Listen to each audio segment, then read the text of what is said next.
കർത്താവിൻ്റെ ധന്യനാമം വാഴ്ത്തപ്പെടുമാറാകട്ടെ. അനുഗ്രഹീതമായ ദൈവദാസന്മാരെ, പ്രിയ ഷാരോൺ ചർച്ചിലെ കർത്താവിൻ്റെ ദാസൻ, നമ്മുടെ പാണക്കുഴിയിലെ പാസ്റ്റർ മത്തായി, കടന്നു വന്നിരിക്കുന്ന എല്ലാ പാട്ടുപാടിയ പാസ്റ്റർ, എല്ലാവർക്കും വേഗം വരുന്ന യേശുക്രിസ്തുവിൻ്റെ നാമത്തിൽ സ്നേഹവന്ദനം. ഈ ഭവനത്തിലുള്ള ജോർജാനും സഭയുടെ നേതൃത്വം വഹിക്കുന്ന കർത്താവിൻ്റെ ദാസനും കുടുംബത്തിനും ഏവർക്കും വേഗം വരുന്ന യേശുക്രിസ്തുവിൻ്റെ നാമത്തിൽ സ്നേഹവന്ദനങ്ങൾ അറിയിക്കുന്നു. നമ്മളൊരു മീറ്റിംഗ് തുടങ്ങി വെച്ചു. അത് വലിയ ശക്തിയോടെ മുമ്പോട്ട് പോകാൻ തന്നെയാണ് ദൈവം ആഗ്രഹിക്കുന്നതെന്ന് ഇത് കേട്ട കർത്താവിൻ്റെ ദാസനിലൂടെ ഉള്ള ആലോചന അത് നമുക്കൊരു പിൻബലമായിരിക്കട്ടെ. ഒരു തുടക്കം ആരെങ്കിലും വെച്ചാലേ അത് ദൈവത്തിന് പ്രവർത്തിക്കാൻ കഴിയുള്ളൂ. നമ്മളെന്തായാലും ഒന്ന് തുടങ്ങി വെച്ചു വിശ്വാസത്തോടെ. അത് വൻകാര്യങ്ങൾ കർത്താവ് ചെയ്യുവാൻ കർത്താവിൻ്റെ കരങ്ങളെ ഇടയാക്കി തീർക്കട്ടെ എന്ന് നമുക്ക് ആത്മാർത്ഥമായിട്ട് പ്രാർത്ഥിക്കാം. എന്നിട്ട് കാര്യങ്ങൾ പറയാൻ താല്പര്യപ്പെടുന്നു. ഇന്നിവിടെ പ്രാർത്ഥിച്ച പ്രാർത്ഥനകൾ അഭിവാചകം പോലെ ഒരു പേപ്പറിൽ നോട്ട് ചെയ്തിട്ട് എല്ലാവരും ഒന്ന് ഇന്നിപ്പോൾ പ്രാർത്ഥിച്ചിട്ടിട്ട് അങ്ങ് പോയി. പിന്നെ അടുത്ത മാസം വരുമ്പോഴേ നമ്മൾ ആ പ്രാർത്ഥനയെക്കുറിച്ച് ചിന്തിക്കുന്നുള്ളൂ. അങ്ങനെയല്ല, ആ പ്രാർത്ഥന ഓർത്ത് പിന്നെയും പ്രാർത്ഥിക്കണമെന്ന് ഞാൻ പറയത്തില്ല, അതൊരു പരിജ്ഞാനക്കേടാണ്. സ്തോത്രം ചെയ്യും, അതാണ് ദൈവവചനം. പ്രാർത്ഥിച്ച വിഷയങ്ങളിന്മേൽ ഓരോ വ്യക്തികളും രോഗങ്ങളെല്ലാം സ്തോത്രം ഇത് പറഞ്ഞു. ഒരു ദിവസം എത്ര സമയം എടുക്കും അതിന്? ഒരു 5 മിനിറ്റ്. അങ്ങനെ സ്തോത്രം പറഞ്ഞുകൊണ്ടിരിക്കുമ്പോൾ അടുത്ത മാസം വരുമ്പോൾ അടുത്ത മാസം വരുന്ന പ്രാർത്ഥനകളും അങ്ങനെ ആ പ്രാർത്ഥനകൾ ഒരു മാസമെങ്കിലും കുറഞ്ഞ പക്ഷം അതിന് വേദപുസ്തക ഭാഷയെ പറഞ്ഞാൽ ഫോളോ അപ്പ് എന്ന് പറയും. സുവിശേഷം പറഞ്ഞിട്ട് അതിൻ്റെ പിന്നെ ഒരു നടന്ന് പ്രവർത്തിക്കുകയും പിന്നെയും അതുപോലെ ഒരു ഫോളോ അപ്പ് ആയിട്ട് നമ്മൾ പ്രാർത്ഥിച്ച് മുമ്പോട്ട് പോയാൽ അതിൻ്റെ റിസൾട്ട് വളരെ വലുതായിട്ട് നമുക്ക് കാണാൻ കഴിയും എന്ന് ഞാൻ കർത്താവിൻ്റെ നാമത്തിൽ നിങ്ങളെ ഓർപ്പിക്കുന്നു. അത് മറന്നു പോകരുത്. സ്തോത്രം. സമയത്തിൻ്റെ ദൗർലഭ്യം കൊണ്ട് ഞാൻ സ്തോത്രം മറ്റു കാര്യങ്ങളിലേക്കൊന്നും കടക്കുന്നില്ല. ഇസ്രയേൽ ചരിത്രം ഒന്ന് തൊട്ടു പോകാനായിട്ട് എനിക്ക് ആഗ്രഹമുണ്ട്. ആക്ഷരിക ഇസ്രയേലും ആത്മീക ഇസ്രയേലാകുന്ന നമ്മളും തമ്മിൽ വലിയ ബന്ധമുണ്ട്. അവരാക്ഷരിക ഇസ്രയേലാണ്. അവർ ദൈവത്തെ കാണാതെ കുരുടന്മാരായിട്ടിരിക്കുക. അവരെക്കാൾ ശ്രേഷ്ഠന്മാരായി ആത്മീയ ഇസ്രയേലാകുന്ന നമ്മൾ ഭൂമിയിൽ ദൈവം ആക്കി വെച്ചിട്ടുണ്ട്. അവരിൽ ഒരുവൻ 100 പേരെ ഓടിക്കും, 1000 പേരെ ഓടിക്കും. അത് നമ്മൾ കണ്ടുകൊണ്ടിരിക്കുക. സെഖര്യാപ്രവചനം അതിൽ അവർ ജാതികളെ തിന്നുകളയുമെന്നാണ് പറയുന്നത്. അത് നമ്മളെ കണ്ണിൽ കണ്ടുകൊണ്ടിരിക്കുക. അങ്ങനെയെങ്കിൽ ആത്മീയ ഇസ്രയേലാകുന്ന നമ്മൾ അവരുടെ ശത്രു ആക്ഷരികമാണ്, നമ്മുടെ ശത്രു ആത്മീയമാണ്. അപ്പം അങ്ങനെയെങ്കിൽ നമ്മൾ ആത്മീയമായി പ്രാർത്ഥിച്ചൊരുങ്ങിയാൽ നമുക്കെതിരെ നിൽക്കുന്ന ശത്രു നിലകളെല്ലാം തകർന്ന് തരിപ്പണമാകും. കാരണം അവരെക്കാൾ ശ്രേഷ്ഠന്മാരാണ് നമ്മൾ. അവർ ഉത്ബോധം നമുക്കുണ്ടാകും. വിശ്വാസികളെന്ന് പറഞ്ഞാൽ ആരാ ഏതാന്ന് പലർക്കും വേണ്ട രീതിയിൽ അറിയത്തില്ല. ഇവിടെ ഒരു ദിവസം പറഞ്ഞു, സഹോദരൻ പറഞ്ഞത്, പ്രവൃത്തി പുസ്തകം 20-ാം അധ്യായത്തിലെ ഒരു വിഷയമെടുത്ത് താൻ പറയാനിടയായി. ഇവിടുത്തെ പ്രശ്നങ്ങൾക്ക് തടസ്സം അതാണ്. ഒന്ന് ആ ഭാഗം ഒന്ന് ഓടിച്ചു പോയിട്ട് ഞാൻ വിഷയത്തിലേക്ക് വരാം. പ്രവൃത്തി പുസ്തകം 20-ാം അധ്യായം എല്ലാവരും ഒന്ന് എടുത്താൽ. പ്രവൃത്തി പുസ്തകം 20-ാം അധ്യായം. ഹല്ലേലൂയ. അതിൻ്റെ സ്തോത്രം 27 മുതലുള്ള വാക്യങ്ങൾ. അതായത് മിലത്തോസിൽ നിന്ന് അവൻ എഫെസോസിലേക്ക് ആളയച്ചു. ആ സഭ മൂപ്പന്മാരെ കൂട്ടി വരുത്തി അവരുടെ മുമ്പിൽ പറയുന്ന കാര്യങ്ങളാണ്. വായിക്കാം.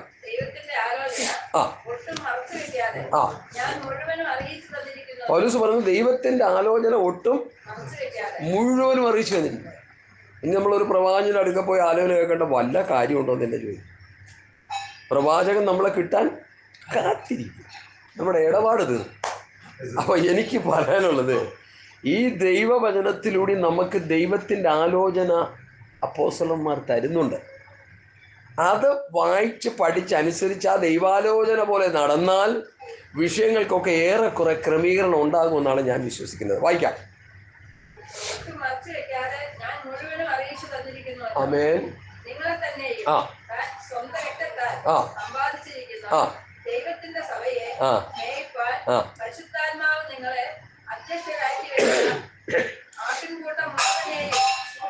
ആട്ടിൻകൂട്ടത്തെ സൂക്ഷിക്കണം ശുശ്രൂഷകന്മാർ. ചെന്നായി വന്ന് പിടിക്കും. ചെന്നായി വന്ന് പിടിച്ചു കഴിഞ്ഞാൽ പിന്നെ ഈ ആടുകളെ കൊണ്ടൊരു പ്രയോജനമില്ല. ചെന്നായിയുടെ ഇഞ്ചക്ഷൻ ഈ ആടിന് കിട്ടിക്കഴിഞ്ഞാൽ പിന്നെ ആടിന് പ്രാർത്ഥനയില്ല, വചനധ്യാനമില്ല, ആത്മീകമായ മുന്നേറ്റങ്ങളൊന്നുമില്ല. അദ്ദേഹം പറഞ്ഞത് വലിയൊരു കാര്യമാണ്. ചിലർ നിങ്ങളുടെ ഇടയിൽ കടക്കും, ചിലർ നമ്മുടെ ഇടയിൽ നിന്ന് എഴുന്നേൽക്കും. അതൊരു വലിയ അപകടകരമായ അവസ്ഥയാണ്. അടുത്ത് വായിച്ചാട്ടെ. ആമേൻ. ആ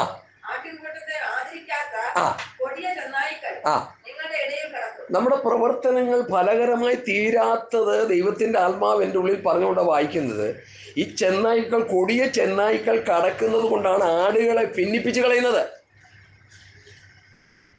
ആദിമകാലത്ത് കർത്താവിൻ്റെ ശിഷ്യന്മാർ ഏക ഹൃദയവും ഏക മനസ്സുള്ളവരായിരുന്നു. സ്തോത്രം. അവരൊരു വിഷയത്തിന് വേണ്ടി പ്രാർത്ഥിക്കാൻ കൂടിയാൽ ഏക മനസ്സോടെ ഏക ഹൃദയത്തോടെ ദൈവസന്നിധിയിൽ നിന്ന് കരഞ്ഞ് നിലവിളിച്ച് വിഷയങ്ങൾക്ക് വിടുതൽ കിട്ടുന്നവരെ അവർ ദൈവസന്നിധി ഇരിക്കും. ഇവിടെ നമ്മളെ ഭിന്നിപ്പിച്ച് കളയുക. ആരാ ഭിന്നിപ്പിക്കുന്നേ? ചെന്നായ്ക്കൾ. ഇത് നമ്മൾ മനസ്സിലാക്കി ഫലകരമായ നിലയിൽ അതിൻ്റെ എതിർ കാര്യങ്ങൾ നമ്മൾ ചെയ്താൽ കാര്യങ്ങൾ ക്രമീകരിക്കപ്പെട്ടു വരും. ഇനി അടുത്ത് വായിച്ചാട്ടെ. ചിലർ നമ്മുടെ ഇടയിൽ കടക്കും. അടുത്ത്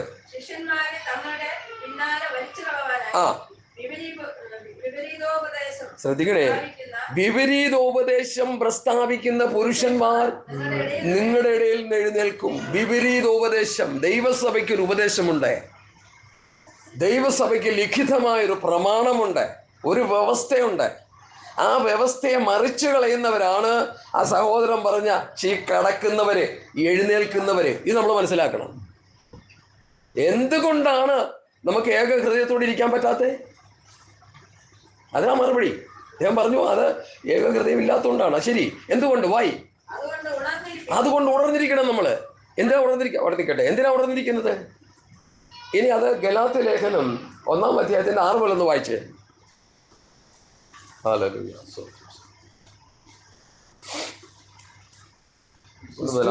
ക്രിസ്തുവിന്റെ കൃപയാൽ നിങ്ങൾ വിളിച്ചവനെ വിട്ട് നിങ്ങൾ ഇത്ര വേഗത്തിൽ വേറെ സുവിശേഷത്തിലേക്ക് അറിയുന്നത് ഞാൻ ആശ്ചര്യപ്പെടുന്നു. കുറച്ച് വായിക്കണേ. അത് വേറൊരു സുവിശേഷമൊന്നല്ല. ചിലർ നിങ്ങളെ കലക്കി ക്രിസ്തുവിന് സുവിശേഷം മറിച്ച് കളയുവാൻ വന്നു കയറിയുന്നവർ കലക്കി കളയുക.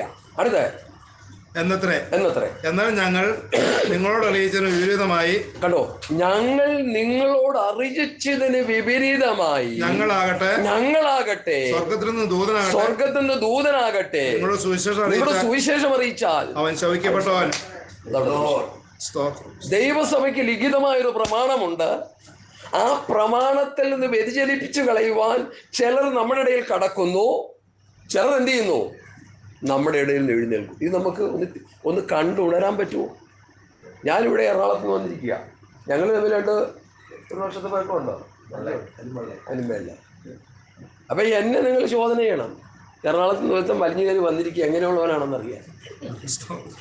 നിങ്ങൾ ശോധന ചെയ്ത് ഞാൻ പറയുന്ന ഉപദേശം വേദപുസ്തകത്തിന് നിരക്കുന്നതാണോ എന്ന് മനസ്സിലാക്കി അതെടുത്തില്ലെങ്കിൽ പാലക്കാ പിരിഞ്ഞ പോലെ ആക്കി വെച്ചിട്ട് ഞാൻ പോവും. പിന്നെ കിടന്ന് പറഞ്ഞുകൊണ്ട് ഒരു ഗുണവുമില്ല.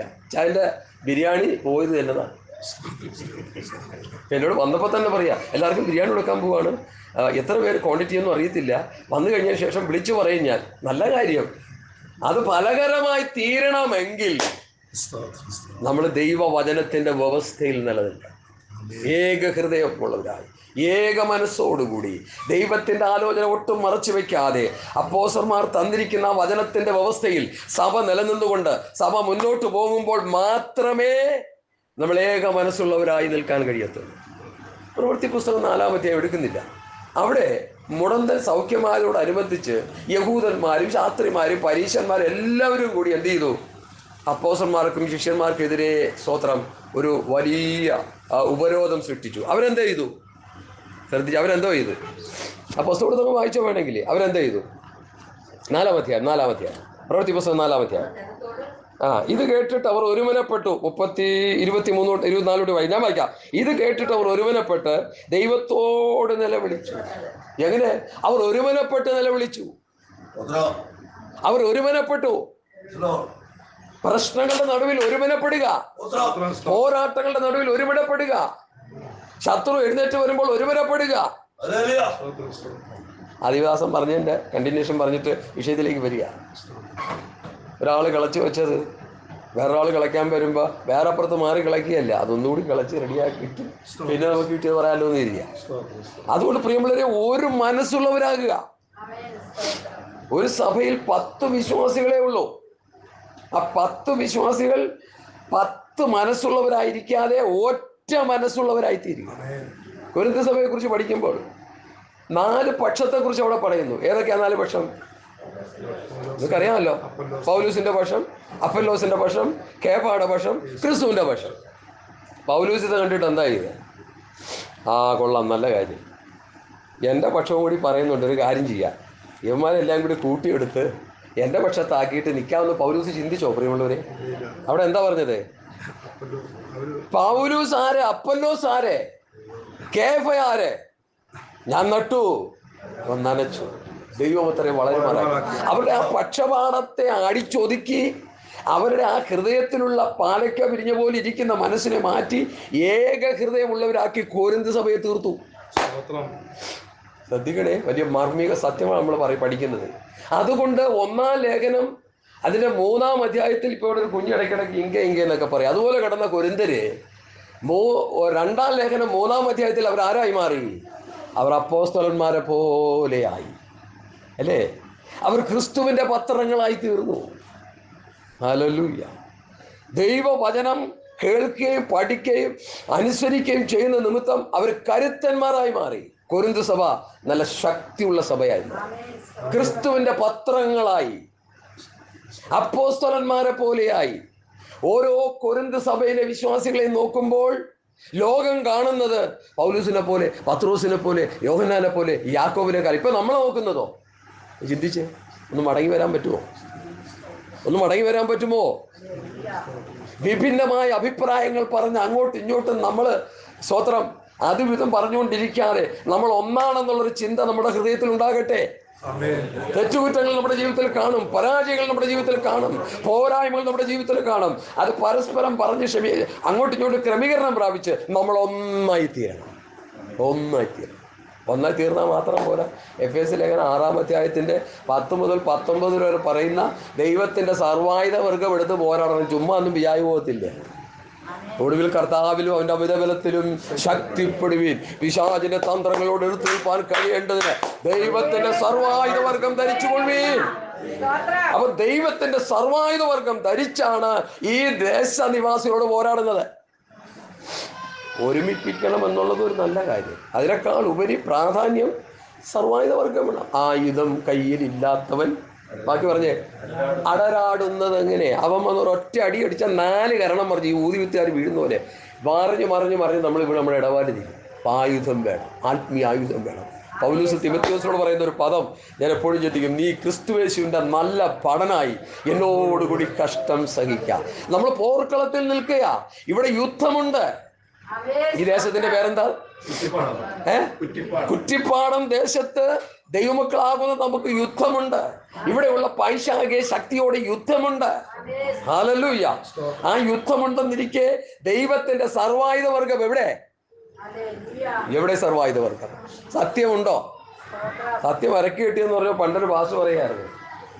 ഈ സത്യം അരക്കി കെട്ടുന്ന ബെൽറ്റ് കെട്ടുന്നതാണല്ലോ. ആ ബെൽറ്റിൽ ഒരാൾ കൂടി കയറി പോകാറ്. അപ്പൊ എങ്ങനെയുണ്ട് സത്യം? ചിന്തിക്കുക, ഇൻക്ലൂഡിങ് ഞാൻ എന്നെ കൂടി ചേർത്ത് ചിന്തിക്കുക. നമ്മൾ ഈ സത്യം ഉണ്ടോ? നീ സത്യം എന്താ? കർത്താവല്ലേ സത്യം. കർത്താവിൻ്റെ വചനം അനുസരിച്ച് ജീവിക്കുന്നതല്ലേ സത്യം. പറയുന്നത് സത്യം, ചെയ്യുന്നത് സത്യം, പ്രസംഗിക്കുന്നത് സത്യം. ഒത്തിരി ഉണ്ടോ കാര്യങ്ങൾ. സത്യം അരക്കി കെട്ടുക. പിന്നെ നീതി എന്ന കവചം, ഇടപെടുന്നതിലൊക്കെ ഒരു നീതി ഉണ്ടായിരിക്കുക. ചിലർ പറയും, ഇത്ര നീതി കെട്ടവനായി പോയില്ലടാ എൻ്റെ കൂടെ നടന്നിട്ട്. നീ വരില്ലേ? നീതിയോടെ ഇടപെടുക.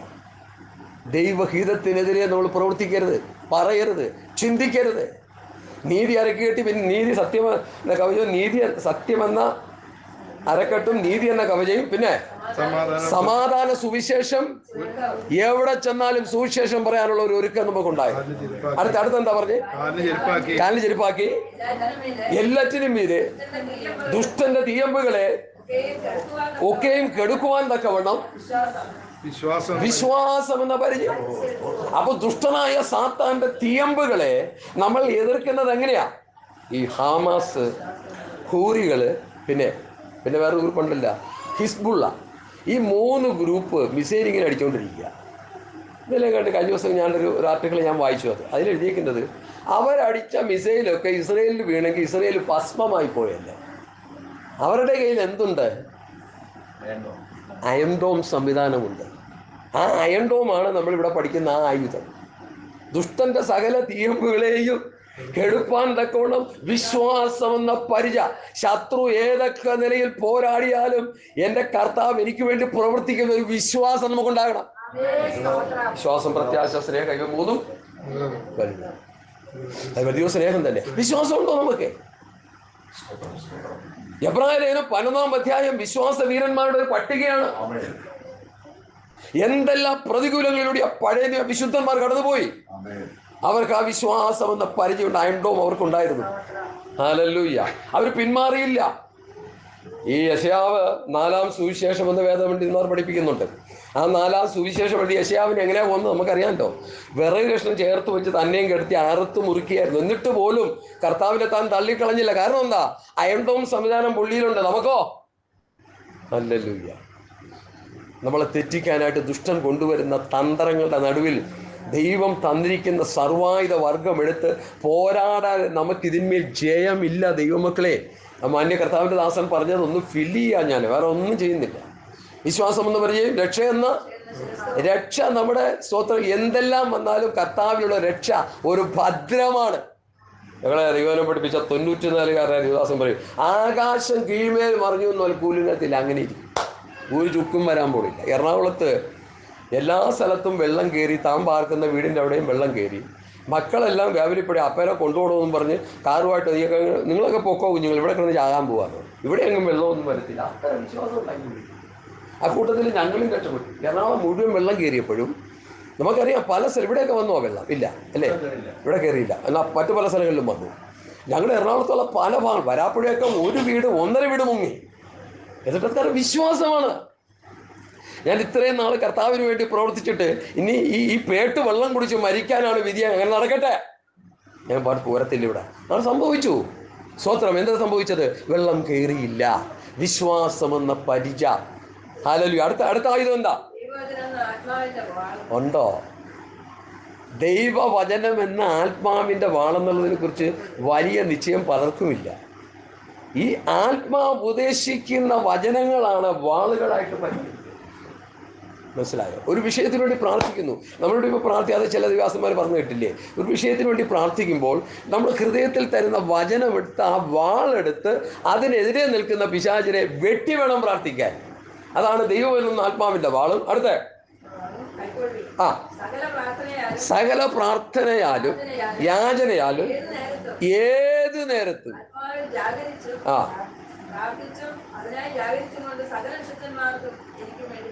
അപ്പൊ ഏത് നേരത്തും പ്രാർത്ഥിക്കാനാണ് നമ്മളെ പ്രാർത്ഥന. ജോർച്ചാൻ്റെ വീട്ടിൽ വന്നപ്പോൾ എല്ലാവരും പ്രാർത്ഥിച്ചു. അത് നല്ല കാര്യമാണ്. പ്രാർത്ഥിക്കണം. അത് ഫോളോ അപ്പ് ചെയ്യണമെന്ന് ഞാൻ പറയുകയും ചെയ്തു. ഏത് നേരത്തും ആത്മാവിൽ പ്രാർത്ഥിക്കണം. ഞാൻ പറയുന്ന വിഷയങ്ങൾ വളരെ ഹയർ സ്റ്റഡിയാണ്. ആത്മാവിൽ പ്രാർത്ഥിക്കുക. നമ്മൾ ബുദ്ധി കൊണ്ട് പ്രാർത്ഥിക്കുന്നത് ശരിയാണ്, അത് നല്ലതാണ്. ബുദ്ധി കൊണ്ട് പാടും, ആത്മാവ് കൊണ്ട് പാടും. ബുദ്ധി കൊണ്ട് പ്രാർത്ഥിക്കും, ആത്മാവ് കൊണ്ട് പ്രാർത്ഥിക്കും. വളരെ ഫലിക്കുന്നത് ആത്മാവിലുള്ള പ്രാർത്ഥന. പിശാചിന് അവിടെ നിൽക്കാൻ കഴിയത്തില്ല. ദൈവത്തിന്റെ ആത്മാവ് നമ്മളെ നിയോഗിക്കുമ്പോൾ ചില വചനങ്ങൾ ഹൃദയത്തിൽ തരുന്നതെടുത്ത് ആത്മാവിൽ പ്രാർത്ഥിച്ചു കഴിയുമ്പോൾ പിശാചിന്റെ കോട്ടകൾ തകർക്കപ്പെടുകയാണ്. ഇവിടെ ഇത്രയും പേരുണ്ട്. എല്ലാവരും കൂടെ ആത്മാവിൽ പ്രാർത്ഥിച്ച് എന്തായിരിക്കും സ്ഥിതി? ഇപ്പോൾ നമ്മൾ പ്രാർത്ഥിച്ച ബുദ്ധി കൊണ്ടാണ് പ്രാർത്ഥിച്ചല്ല. നല്ല കാര്യമാണ്. ഞാൻ പ്രാർത്ഥിക്കണം എന്ന് പറയുന്നില്ല. പ്രാർത്ഥിച്ച് അതിപ്പോൾ വീട്ടിൽ ഇരുന്ന് പ്രാർത്ഥിച്ച് നമ്മളങ്ങ് ആത്മാവിലാകണം. എന്നിട്ട് ആത്മാവിൽ പ്രാർത്ഥിക്കാം. അടുത്ത വായിച്ചാട്ടെ. മതി. പ്രാർത്ഥനയിൽ പൂർണ്ണ സ്ഥിരത കാണിക്കും. ആ പ്രാർത്ഥിക്കാൻ പറയുന്നത് ഏത് നേരത്തും. യോറശാൻ്റെ അവിടെ പ്രാർത്ഥന വരാൻ നേരത്ത്, മീറ്റിംഗ് വരാൻ നേരത്ത് കർത്താവിൻ്റെ ദാസൻ പറയുമ്പോൾ വിഷയം പറയുമ്പോൾ പ്രാർത്ഥിക്കുന്നതല്ല. നല്ലതാണ്, പ്രാർത്ഥിച്ച് തന്നെ ആകണം. ഏത് നേരത്തും. എൻ്റെ ഒരു വിജയം എന്നുള്ളത് വീട്ടിലിരുന്ന് ഞാൻ ആത്മാവിൽ പ്രാർത്ഥിക്കുന്ന ഒരാളാണ്. പിന്നോട്ട് വരുമ്പോൾ തന്നെ കർത്താവെ എന്ത് പറയണം, എങ്ങനെ പറയണം എന്ന ഒരു പിടിയില്ല. എന്താണ് ആലോചന? സ്തോത്രം. കർത്താവ് ഒരു വേദഭാഗം തന്നു, അത് ആത്മാവിൽ പ്രാർത്ഥിച്ച് പറയാൻ കർത്താവിൽ ശരണപ്പെടുന്നു. സ്തോത്രം. ഇനി ആ വിഷയത്തിലേക്ക് വരുന്നു. ലൂക്കോസിൻ്റെ സുവിശേഷം 19-ാം അധ്യായം എല്ലാവരും എടുത്താട്ടെ. ഹല്ലേലൂയ. സ്തോത്രം. ലൂക്കോസ് 19 അതിന് 1 മുതൽ ഉള്ള വാക്യങ്ങൾ വായിക്കണം. എത്തി.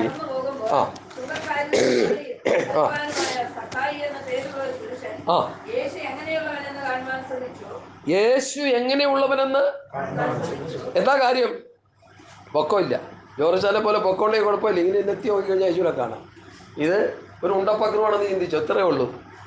അവന് യേശുവിനെ കാണണം. സാഹചര്യം തടസ്സമാണ്. പിന്നെ സക്കായിക്ക് സാഹചര്യം തടസ്സമായില്ല. കാണണമെന്നുള്ള ആഗ്രഹം ഉള്ളിൽ കയറിയപ്പോൾ എങ്ങനെയും കണ്ടേ മതിയാവും. നമുക്ക് ആഗ്രഹമുണ്ടോ? കൊരിന്ത്യർ ലേഖനം 2-ാം അധ്യായത്തിൻ്റെ 1-2-3 വാക്യങ്ങളൊന്ന് വായിച്ചു. അവിടെ ഒരു മനുഷ്യൻ പറയുന്നത് എന്താണെന്ന് നോക്കി. പെട്ടെന്ന് വായിച്ച പടപടേന്ന് അങ്ങോട്ട് വായിക്കാം. ഞാനിപ്പോൾ വായിച്ചു കഴിഞ്ഞിരിക്കും. കൊരിന്ത്യർ ലേഖനം 2-ാം അധ്യായം 1-2 വാക്യങ്ങൾ.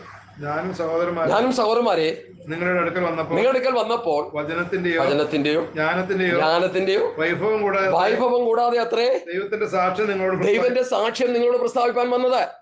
ക്രൂശിക്കപ്പെട്ടവനായ യേശുക്രിസ്തുവിനെ അല്ലാതെ മറ്റൊന്നും അറിയാത്തവനായി നിങ്ങളുടെ ഇരിക്കണം. നമുക്കിപ്പോൾ എന്തൊക്കെ അറിയണം? ഒരു ബൈബിൾ കോളേജിൽ സ്റ്റുഡൻ്റ് ആണെങ്കിൽ എന്തൊക്കെയാ പഠിക്കുന്നത്? നല്ല കാര്യങ്ങളാണ്. ഹിന്ദുമതത്തെക്കുറിച്ചും ഇസ്ലാം മതത്തെക്കുറിച്ചും ജൈനമതത്തെക്കുറിച്ചും ബുദ്ധമതത്തെക്കുറിച്ചും പഠിച്ചിട്ട് അവരോട് പ്രസംഗിക്കുന്ന കാര്യമൊക്കെ നല്ലതാണ്. പക്ഷേ യേശുവിനെ അറിയേണ്ട പോലെ അറിഞ്ഞു? യേശുക്രിസ്തു ആരാണെന്ന് അറിഞ്ഞോ? ഗമാലിയന്റെ പാദപീഠത്തിൽ നിന്ന് ന്യായപ്രമാണം മുഴുവൻ മുടിനാരി കീറി പഠിച്ച പൗലൂസ് എനിക്ക് ന്യായപ്രമാണത്തെക്കുറിച്ചോ 3 PhD 2 PhD ബിരുദമുണ്ടെന്ന് പറയുന്നുണ്ടല്ലേ പൗലൂസിനെ? 2 കപ്പലുടമയുടെ മകനാണെന്ന് പറയുന്നുണ്ടല്ലേ? ഒക്കെ ചരിത്രം പറയുന്നതാ. പക്ഷെ ഈ മനുഷ്യന് എനിക്ക് ഒന്നും അറിയണ്ട, എനിക്ക് പണമൊന്നുമല്ല വിഷയം, യേശുവിനെ അറിയണം. അതാണ് സക്കായിയുടെ ചിന്ത, ഹൃദയത്തിലുള്ള ചിന്ത. എനിക്ക് യേശുവിനെ ഒന്ന് കാണണം. വായിക്കാട്ടെ, അടുത്ത സമയമില്ലാതെ ഓടിച്ചങ്ങ് പോവുക. ആമീൻ. പുരുഷാരം ഈ യേശുവിനെ കാണാനായിട്ട് തുനിഞ്ഞു കഴിഞ്ഞാൽ പുരുഷാരം സമ്മതിക്കത്തില്ല, ഭാര്യ സമ്മതിക്കത്തില്ല, ഭർത്താവ് സമ്മതിക്കത്തില്ല, സഹോദരങ്ങൾ സമ്മതിക്കത്തില്ല. നമ്മുടെ ഇവിടുത്തെ കാര്യമല്ല, പല സ്ഥലങ്ങളിലും അവർ പുറകോട്ട് വലിക്കും. ഇത്രയും നാൾ നീ ഇങ്ങനെയൊക്കെ നിന്നു, ഇനി അങ്ങോട്ടൊന്നും പോകണ്ട, ഇവിടെ നിന്ന് വെച്ചാൽ ഞങ്ങളുടെ ചൊൽത്തും ചൊല്ലാനെയും സാമ്പ്രാണിയും പുകയടിയും മണിയടിയൊക്കെ ആയിട്ട് ഇവിടെ നിന്നാൽ മതി. നമ്മളൊക്കെ മരിച്ചു കഴിഞ്ഞാൽ എല്ലാവരും സ്വർഗത്തോട്ട് തന്നെ പോകും. ഹല്ലേലൂയ. യേശുവിനെ കാണാൻ ആഗ്രഹിച്ചു കഴിഞ്ഞാൽ കാണാതെ നമ്മൾ ഇരിക്കരുത്. യേശുവിൻ്റെ അടുക്കൽ നമ്മൾ ചെല്ലണം. പല സംഭവങ്ങളുണ്ട്. വായിച്ചാട്ടെ. മുമ്പോട്ട് ഓടി യേശുവിനെ കാണാനായിട്ട് ഓടുക. കാട്ടത്തിന്മേൽ കയറി. കാട്ടത്തിൽ ഇതിലൊക്കെ മർമ്മങ്ങളുണ്ട്. കാട്ടത്തിൽ കയറി അതിൻ്റെ ഇടയിൽ ഇരുന്ന് കഴിഞ്ഞാൽ ആരും കാണത്തില്ല. കാരണം അതുപോലെ വട്ട ഇലകളുള്ള ഈ പൊടിപൊടികൾ പോലും അതിൻ്റെ ഇടയിൽ കയറി ഇരുന്ന് കഴിഞ്ഞാൽ യേശു അല്ല ആരും കാണത്തില്ല. പക്ഷേ യേശു കാണും. യേശുവിനെ കാണാൻ വേണ്ടി നീ കാണാനായിട്ട് ആഗ്രഹിച്ചാൽ യേശു നിന്നെ കാണും. ഏത് കാട്ടത്തിടെ മരത്തിൽ കയറിയിരുന്നാലും, നല്ല സൺഗ്ലാസ് ഓടിച്ച AC കാറിൻ്റെ ഉള്ളിൽ കയറിയിരുന്ന് യേശു പോകുമ്പോൾ വഴിയെ നിന്നാലും നിന്നെ കണ്ടിരിക്കും. രക്ഷയ്ക്കായി കാക്ഷിക്കുന്നവനെ ഞാൻ അതിലാക്കും. കർത്താവിനെ അറിയാൻ നിന്റെ ഹൃദയത്തിൽ ഒരു ആഗ്രഹമുണ്ടോ സഹോദരിമാരെ? കർത്താവിന്റെ വചനങ്ങൾ കേൾക്കുവാനും പഠിക്കുവാനും അനുസരിക്കുവാനും നിങ്ങൾക്ക് താല്പര്യമുണ്ടോ? ഞാൻ ചോദിക്കുക ആത്മാവിൽ. ഒരു പ്രാർത്ഥന വന്ന് കൂടി പോവുക മാത്രമല്ല, കർത്താവിനെ ഒന്ന് കാണണം, കർത്താവിനെ ഒന്ന് അറിയണം, കർത്താവ് പറഞ്ഞ കേൾക്കണം, കർത്താവ് പറഞ്ഞ അനുസരിക്കണം. എൻ്റെ അടുക്കൽ വന്ന് എൻ്റെ ഈ വചനങ്ങളെ കേട്ട് ചെയ്യുന്നവൻ പാറമേൽ വീട് പണിത ബുദ്ധിയുള്ള മനുഷ്യനോട് തുല്യനാകുന്നു. വൻമഴ ചൊരിഞ്ഞു, നദികൾ പൊങ്ങി, കാറ്റടിച്ചു. അവിടെ മഴയുമില്ല, കാറ്റുമില്ല, മഴയില്ല, ഒന്നുമില്ല. പ്രതികൂലങ്ങളെ കുറിച്ചാണ് കർത്താവ് പറഞ്ഞത്.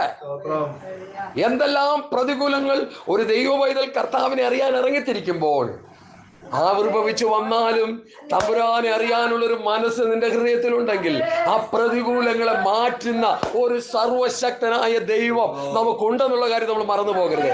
ഗദരദേശത്തേക്ക് പോകുമ്പോൾ, ഗദരദേശത്ത് ഒരു വലിയ വിടുതലിന് വേണ്ടി കർത്താവ് പോകുമ്പോൾ കാറ്റും കോളും വന്ന് പടക് മുങ്ങുമാറായി. എവിടെ പോയി? അഞ്ചപ്പം തിന്ന് തൃപ്തിയായി വീട്ടിൽ കൊണ്ടുപോയി അച്ചിക്കും കൊടുത്ത് തിന്നതല്ലേ. ഇപ്പൊ പ്രതികൂലം വന്നപ്പോ എന്തോ പറ്റി? അവിടെ ഒരു കാര്യം, ഒരു സുവിശേഷം പറയുന്നുണ്ട്. അതൊന്നും ആരെങ്കിലും ഒന്ന് പറഞ്ഞേ.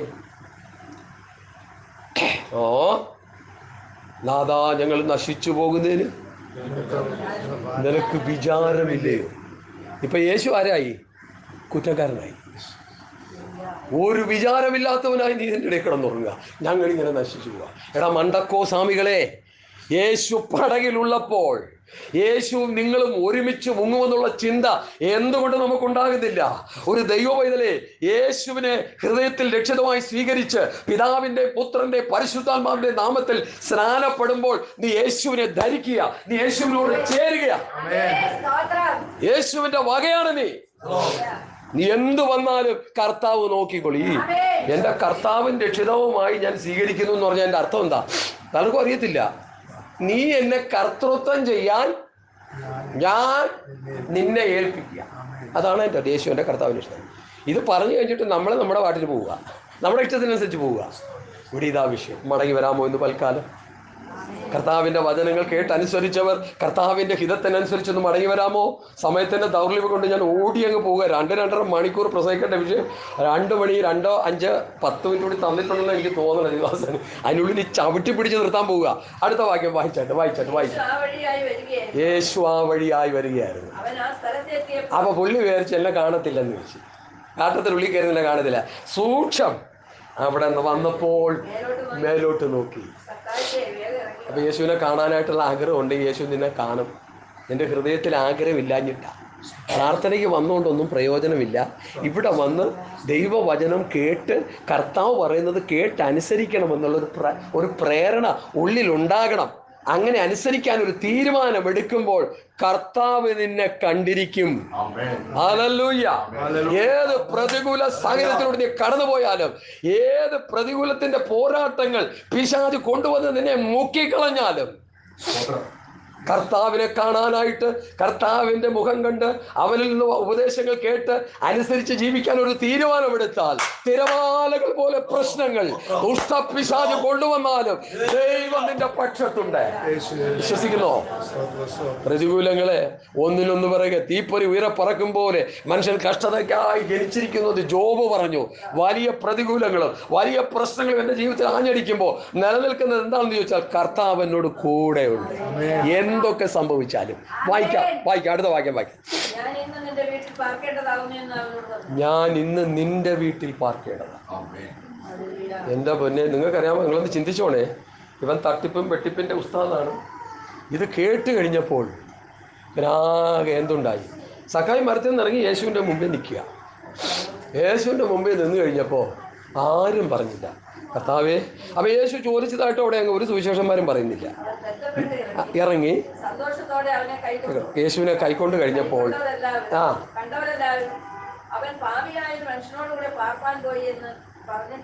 അവിടെ നിൽക്കട്ടെ.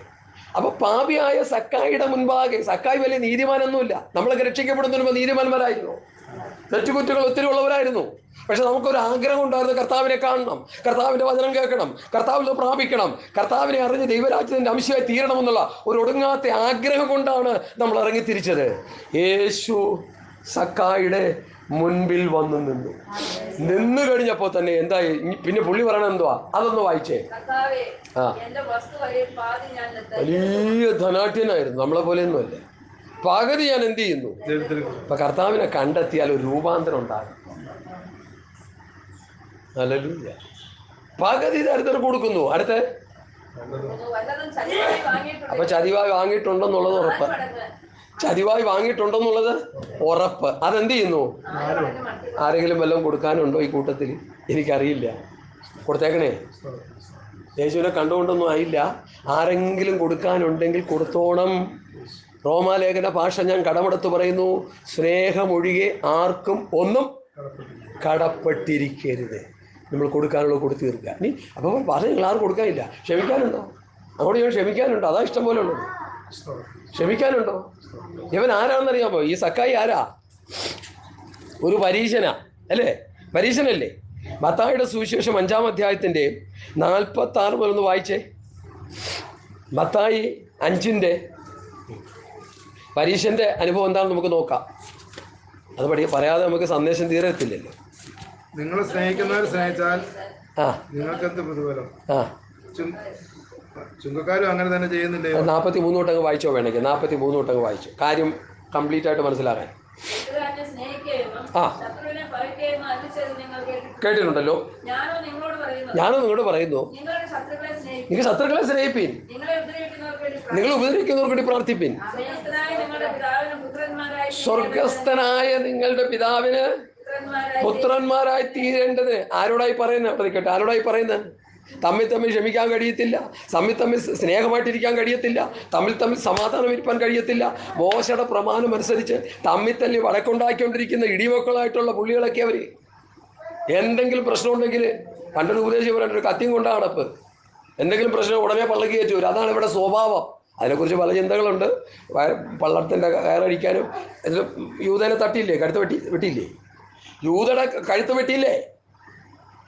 ഈ 3.5 വർഷം കൂടെ നടന്നിട്ട് എന്തൊരു മാതിരം ഉണ്ടായി? ഹല്ലേലൂയ, സ്തോത്രം. അടുത്ത് വായിച്ചോട്ടെ. സ്വർഗീയ പിതാവ് ചെയ്യുന്നതാണ്. ചെയ്യുന്നുവല്ലോ.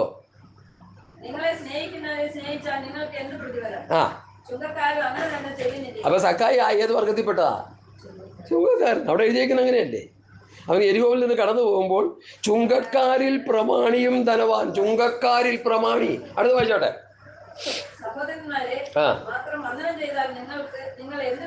അപ്പൊ ചുങ്കക്കാരുടെ ഒരു പ്രത്യേകത എന്താ? നമുക്ക് പരിചയമുള്ളവരും നമ്മളെ സ്നേഹിക്കുന്നവരോട് സ്വോത്രം പറഞ്ഞാൽ, അയൽവാസി വന്നാലും സ്വോത്രം. ഒരു ശകലം പ്രയാസം ഉണ്ടെങ്കിൽ അവരെ നോക്കിയിട്ട് എന്ത് സ്വോത്രം പോകാൻ പറയാം.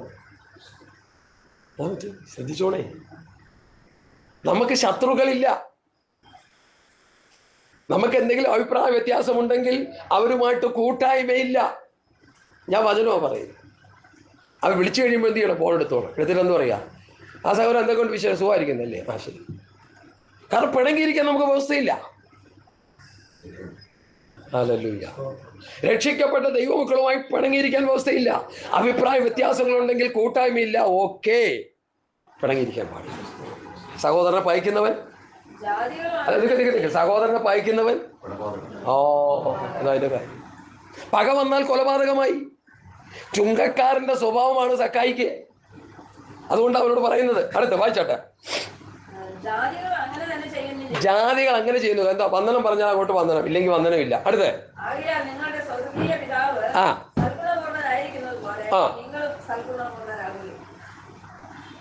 സ്വർഗീയ പിതാവ് സൽഗുണപൂർണൻ.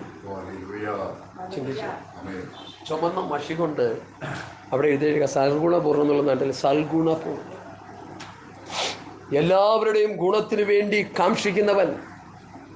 അവൻ മഞ്ഞും മഴയും എല്ലാവർക്കും അയച്ചു കൊടുക്കുന്നു. അവിടെ എഴുതിയിരിക്കുന്നേ, ദുഷ്ടന്മാരുടെ മേലും നല്ലവരുടെ മേലും അവൻ മഞ്ഞും മഴയും പൊയ്ക്കുന്നു. അവിടെ കിടക്കുന്ന ദുഷ്ടന്മാരാ വേണ്ട പൊക്കോട്ടെ എന്ന് പറയല്ല. സ്വർഗീയ പിതാവ് സൽഗുണപൂർണനാണ്. അതുപോലെ നമ്മൾ സൽഗുണപൂർണരാകണമെന്ന് വചനം പറയുന്നു. അടുത്ത വായിച്ചാട്ടെ. മതി. അപ്പൊ സ്വർഗീയ പിതാവ് സൽഗുണപൂർണരായിരിക്കുന്നത് പോലെ നിങ്ങളും സൽഗുണപൂർണരാകുവിൻ. ഇവിടെ ഒരു പ്രധാനമായി ആ കൊച്ചു നോക്കുക, ഇത് വിഷയം. നമ്മൾ ശൈശവാവസ്ഥയിൽ കിടന്നാൽ നമുക്ക് സ്നേഹിക്കാൻ പറ്റത്തില്ല. ഇത് പ്രധാന വിഷയം. ഞാൻ കർത്താവിനെ പഠിപ്പിച്ച വിഷയമാണ്. 1 കൊരിന്ത്യർ ലേഖനം 13-ാം അധ്യായം സ്നേഹം. അത് ഓടിച്ച് വായിച്ചു വെച്ചു. അതൊക്കെ നമ്മളൊക്കെ തന്നെ ഈ 2-3 പ്രാവശ്യം വായിച്ച് പഠിക്കണം. അത് 1 കൊരിന്ത്യർ ലേഖനം 13-ാം അധ്യായം വായിച്ചോ. ഈ വിഷയം കയറി വന്നുകൊണ്ട് ലിങ്ക് സംസാരിക്കാൻ പോവാ.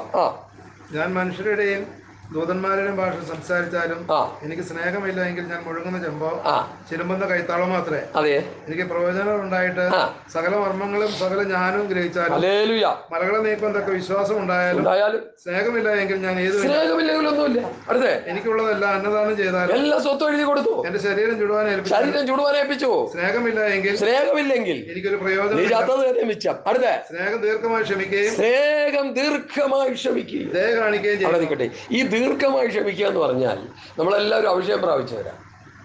ഈ ആത്മഫലത്തെക്കുറിച്ച് ഗലാത്യ ലേഖനം പഠിക്കുമ്പോൾ ആത്മാവിന്റെ ഫലമോ സ്നേഹം, സന്തോഷം, സമാധാനം. ഇതാ വരുന്നത് നമ്മുടെ സാധനം, ദീർഘക്ഷമ. ഈ സംഭവം എനിക്കില്ലാതിരുന്ന സംഭവം. ഈ ആത്മാവിന്റെ നിന്റെ അന്യഭാഷ നിർത്ത. എന്നിട്ട് എന്ത് ചെയ്യുക? സഹോദരനോട് ക്ഷമിക്കാൻ. അവർ നമുക്ക് അനുകൂലമല്ലാത്തവരാണെങ്കിൽ ഓക്കെ, കൂട്ടായ്മയ്ക്ക് വേണ്ട. ഒരു പകയും അവരോട് വെക്കാൻ പാടില്ല. ദീർഘക്ഷമ നമുക്കുണ്ടാകും. ചില വ്യക്തികളുമായിട്ട് ഇപ്പോൾ എനിക്ക് എറണാകുളത്ത് തന്നെ 2-3-4 സഹോദരന്മാരുണ്ട്. ഇവരുമായിട്ട് ഒരിക്കലും അങ്ങോട്ട് കൂടാൻ പറ്റത്തില്ല. അപ്പോൾ എന്നോട് കഴിഞ്ഞ ദിവസം ഒരു അച്ചായൻ, പ്രായമുള്ളൊരു അച്ചായൻ വിളിച്ചു, സാമ്പാസ്റ്റേ എന്തോട്ട് വിശേഷം? സുഖമായിരിക്കുന്നു. നിങ്ങളെക്കുറിച്ച് എനിക്കൊരു വെളിപ്പാട് കർത്താവ് എന്ന് ചോദിച്ചു. എന്ത് വെളിപ്പാട്? അമ്മ അത് കേൾക്കണമല്ലോ, ഇവിടെ തീ പോലെ വചനം പറയുന്നത് എന്നെക്കുറിച്ച് വെളിപ്പാട്. നിങ്ങളൊരാളോട് ക്ഷമിക്കാണ്ട് പോയി ക്ഷമയാനം ചെയ്യാൻ. എന്തിനാ ഞാൻ ഈ പറഞ്ഞത്? ഞാൻ ചെന്നിട്ട് പറഞ്ഞ, സഹോദരാ എന്നോട് ക്ഷമിക്കണം, നിന്നെ വിഷയങ്ങളിൽ നമ്മൾ അവിടെ പോയില്ല വാസ്തു, അവിടെ ക്രമീകരണമായി. നമുക്ക് സ്നേഹം കൊണ്ട് നമ്മൾ പലതും ചെയ്യും. ശരീരം ചുടുവാനേൽപ്പിക്കും, മറ്റു പല കാര്യങ്ങൾ നമ്മൾ ചെയ്തെന്നിരിക്കും. പക്ഷേ ദീർഘക്ഷമയോടെ ഇടപെടുകയും പിണങ്ങിയിരിക്കുകയും ചെയ്യുന്ന ഒരവസ്ഥ നമുക്കുണ്ടാകാൻ പാടില്ല. ദീർഘക്ഷമയോടെ ഇടപെട്ടോണം, പിണങ്ങിയിരിക്കാൻ പാടില്ല. ദൈവവചനമാണ് ഞാൻ പറയുന്നത്. അതൊരിക്കൽ അതും ഇതൊക്കെ വായിച്ചു കഴിഞ്ഞിട്ട് നാം ഇപ്പോൾ വായിച്ചത് ദൈവവചനമാകുന്നു എന്ന് പറയുന്നത് പോലെ ദൈവവചനമാണ് ഞാൻ ഈ പറയുന്നത്. ഹല്ലേലൂയ, സ്തോത്രം. ഒരു സ്തോത്രം പറഞ്ഞാട്ടെ. Hallelujah, hallelujah. എല്ലാ പിരിമുറുക്കങ്ങളും പോകട്ടെ. ഈ വചനത്തിന്റെ വെളിപ്പാടിന് മുൻപിൽ നമ്മുടെ ജീവിതത്തിലെ സ്വഭാവത്തിന്റെ അശുദ്ധികളെല്ലാം വിട്ടുപോകട്ടെ. ദൈവപ്രവൃത്തിക്ക് വേണ്ടി യാചിക്കുന്നുണ്ടോ? ഈ ദേശത്ത് പിശാച് തകർക്കാൻ വരുമ്പോൾ ഒരുമിച്ചിരുന്ന് പ്രാർത്ഥിച്ച് ജയമെടുക്കാൻ ആഗ്രഹിക്കുന്നുണ്ടോ? ഈ വചനം അനുസരിച്ചാൽ നടക്കും, അല്ലെങ്കിൽ നടക്കത്തില്ല. പ്രിയപ്പെട്ട അടുത്ത വായിച്ചാട്ടെ. ഇനി നമ്മൾ യോഹന്റെ മറ്റേ ലേഖനത്തിൽ 1 കൊരിന്ത്യർ 13 കണ്ടിന്യൂഷനിലേക്ക് വരാം. വായിച്ച ഒരു വിഷയം കൂടി അവിടെ കിടപ്പുണ്ട്, അതുകൂടി പറഞ്ഞിട്ട് ആമേൻ, ആമേൻ.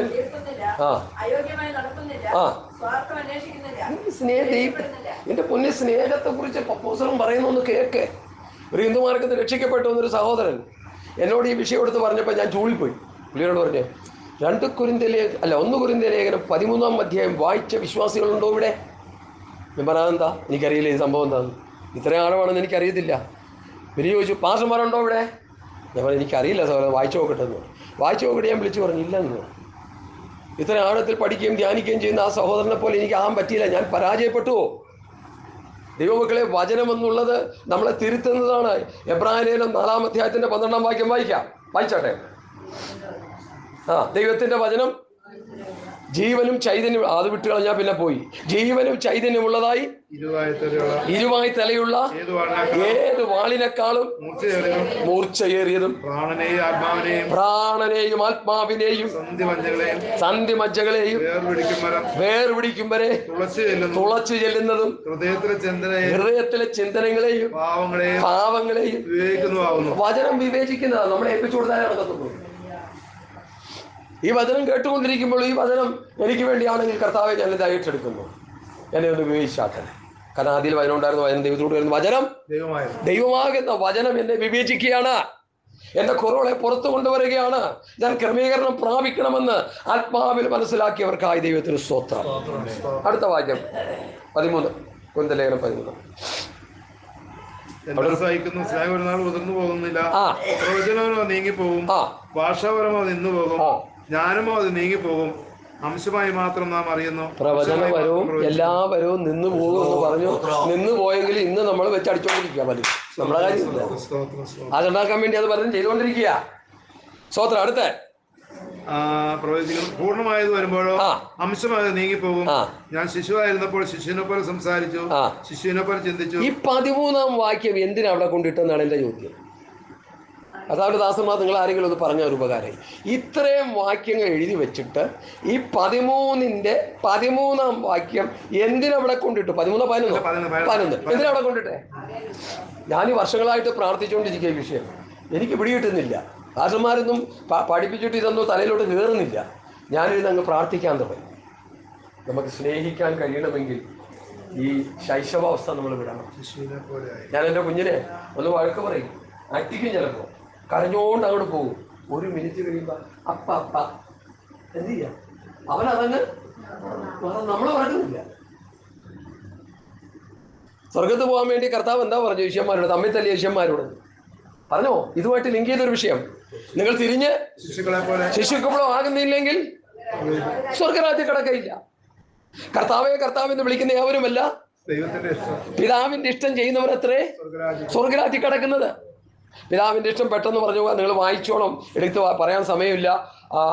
സ്തോത്രം. 1 തെസ്സലോനി 5-ാം അധ്യായത്തിന്റെ 13 മുതൽ ലാസ്റ്റ് വരെയുള്ള വാക്യങ്ങൾ എടുത്ത് വായിച്ചാൽ ഇതല്ലോ ക്രിസ്തുയേശുവിൽ നിങ്ങളെക്കുറിച്ചുള്ള ദൈവ ഇഷ്ടം.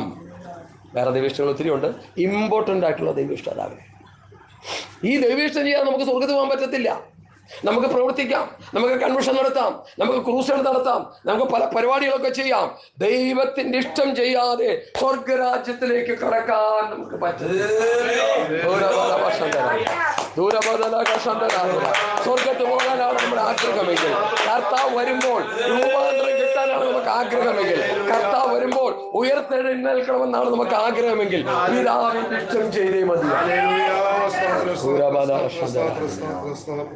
അടുത്ത വായിച്ചോട്ടെ സഹോദരി. ഞാൻ ശിശുവായിരുന്നപ്പോൾ ശിശുവിനെ പോലെ സംസാരിച്ചു, ശിശുവിനെ പോലെ സംസാരിച്ചു, ശിശുവിനെ പോലെ ചിന്തിച്ചു, ശിശുവിനെ പോലെ നിരൂപിച്ചു, ശിശുവിനെ പോലെ നിരൂപിച്ചു. പുരുഷനായ ശേഷമോ ഞാൻ ശിശുവിനുള്ളതും ത്യജിച്ചു കളഞ്ഞു. ആ കൊച്ചെ എന്നോട് വന്ന് ഞാൻ അടിച്ചപ്പോൾ കൊച്ചു അപ്പാപ്പ എന്നെ തല്ലിയില്ലേ, ഞാനൊരു ചെറിയ കാര്യം എന്നെ തല്ലിയില്ലേ, അടുത്ത സെക്കൻഡിൽ വന്ന് എന്നോട് അപ്പാപ്പ ഇതോട്ട് വിഷയം വല്ലതും ഉണ്ടോ, കൊണ്ടോ, തിന്നിട്ടുണ്ടോ, കൊല്ലാൻ തിന്നോട്ടിട്ടുണ്ടോ. അവർ ചില ഈ ഹാർഡ്ബറീസൊക്കെ ചില ഫ്രൂട്ട്സൊക്കെ ഇഷ്ടമാണ്, ചില പഴങ്ങളും ചില ചോക്ലേറ്റ്സുകളും ഇഷ്ടമാണ്. ഒന്നും കൊടുക്കാറില്ല, അതൊക്കെ പോയിസൺ ആണെന്ന് കണ്ടുകൊണ്ട്. മിൽക്ക് വീട് മാത്രമേ കൊടുക്കാറുള്ളൂ.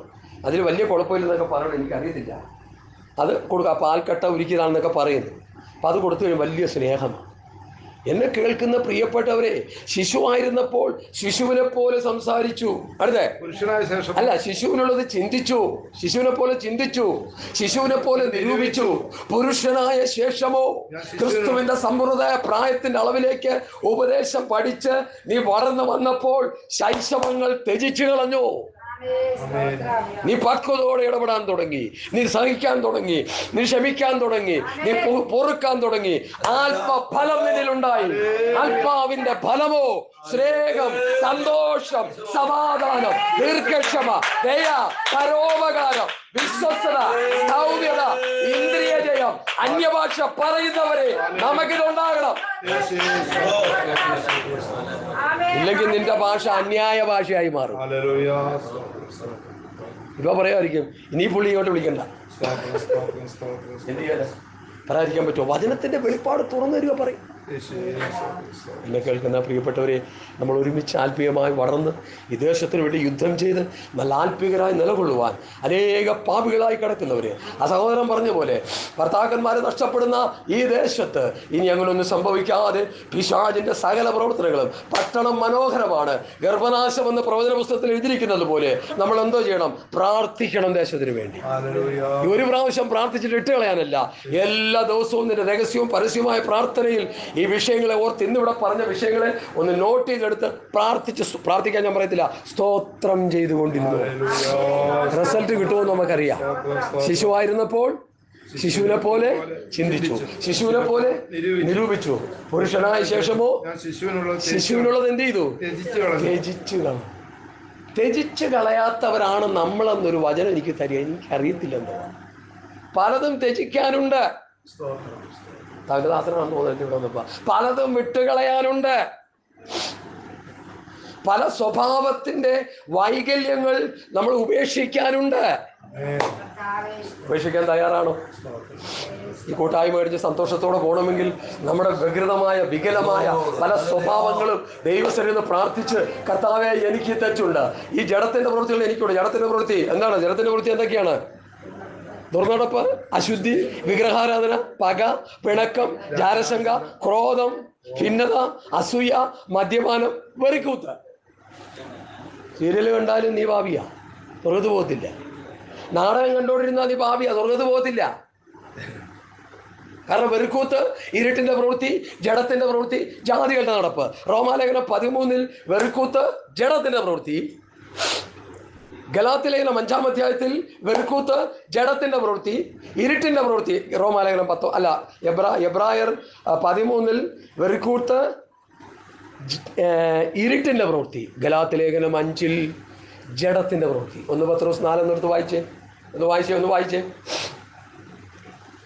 ഞങ്ങളുടെ ഒരു സഹോദരിയുണ്ട്, ഉപവാസ പ്രാർത്ഥന കഴിഞ്ഞ് വന്നിട്ട് TV ഒക്കെ ഓൺ ചെയ്ത് വെച്ചിട്ട്, സമച്ച ഇതൊന്നും കാണാതെ ചോറ് ഇറങ്ങത്തില്ല. ഞാൻ നരകത്തിലോട്ട് പോകുന്നു.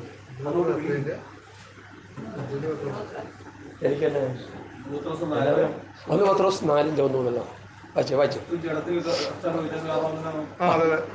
കഷ്ടം അനുഭവിച്ചത് കൊണ്ട് നിങ്ങൾ ആ ഭാവം തന്നെ ആയുധമായി ധരിപ്പിൻ. ജഡത്തിൽ കഷ്ടം അനുഭവിച്ചവൻ ജഡത്തിൽ ശേഷിച്ചിരിക്കും കാലം ഇനി മനുഷ്യരുടെ മുഖങ്ങൾക്കല്ല ദൈവത്തിന്റെ ഇഷ്ടത്തിന് ജീവിക്കേണ്ടത്. മനുഷ്യരുടെ മോഹങ്ങളെ ദൈവത്തിന്റെ ഇഷ്ടത്തിന് ജീവിക്കേണ്ടതിന് പാപം വിട്ടൊഴിഞ്ഞിരിക്കുന്നു.